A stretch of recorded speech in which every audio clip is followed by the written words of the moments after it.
City में मौजूद है जनाब हमारे बड़े भाई माशाअल्लाह, अल्लाह ने उनको प्रमोशन दी है और जनाब उनको हम मुबारकबाद देने आए हैं, हम उनको अप्रिशिएट करते हैं माशाअल्लाह।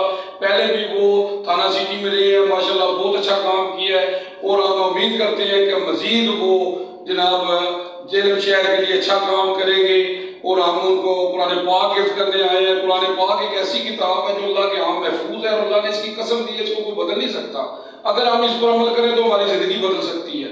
मैं क्या बयान करूँ सल्लल्लाहु अलैहि वसल्लम की शान में, अल्लाह ने सब कुछ नाज़िल कर दिया है कुरान में।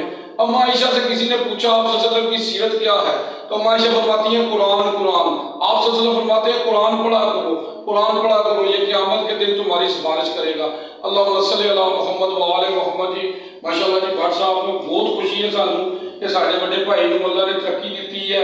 अल्लाह तुहानू और मारूफ करे है जी, ते असीं दुआ करो भाई वास्ते है जी।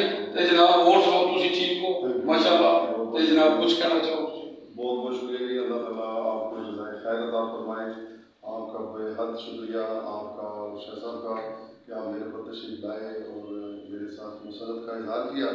और मैं इंशाअल्लाह ताला इस कुरान पाक पे अमल करने की कोशिश करूँगा और इंशाअल्लाह लोगों को इंसाफ कराऊँगा। जी जी भट्ट साहब, साडे जिहड़े कुरान पाक हिफ्ज़ करने का मकसद ये है कि साडी अक्सरियत कुरान पाक नूं तर्जमे नाल नहीं पढ़दी, ते ये चिराग थले अंधेरा। साडी कोशिश है कि कुरान पाक नूं तर्जमे नाल पढ़िया जाए है नहीं, क्योंकि आप सल्लल्लाहु जिसने कुरान की कायत को पढ़ के समझिया है ना, उसने सुरखूत अल्लाह की राज सरकार दी है जी।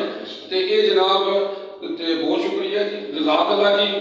आज भी हम हर जंग जीत जाएंगे बदर की तरह, अगर हम हो जाएं अबू बकर उमर उस्मान अली की तरह। अल्लाहुम्मा सल्ली अला मुहम्मद। जावा जी।